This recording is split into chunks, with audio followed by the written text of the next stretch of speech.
Hi guys, it's Molly from Nookal.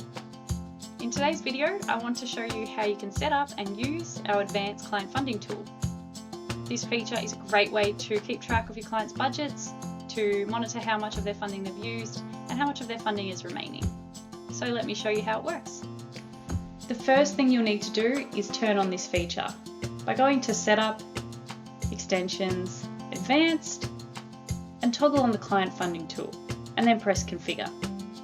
Once in the configuration page, you can set up your billing categories that you'll be using. And if you have your services enabled for client funding, you can allocate a category to each service so that it defaults when it's time to start invoicing. Now let's go to the client file, into Cases, and add a budget for this payer. As you can see, we have the available categories that we set up in the configuration area, and now we can allocate the funding that has been approved for each category. Now that we have a budget set up in the client's cases, let's go create an invoice from an appointment in the diary. So we've got our case, and you can see the available budget here.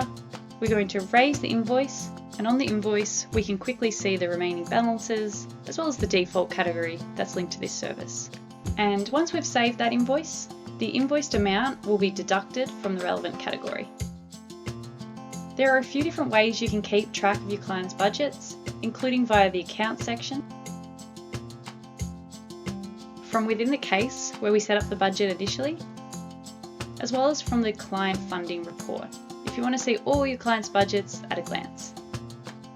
Our advanced billing feature allows you to seamlessly create and monitor budgets and stay on top of your clients' funding, allowing you to focus your time and energy on your clients. Thanks for watching. If you found this video helpful, make sure you press the like button. This helps us to know what topics you want to see more of.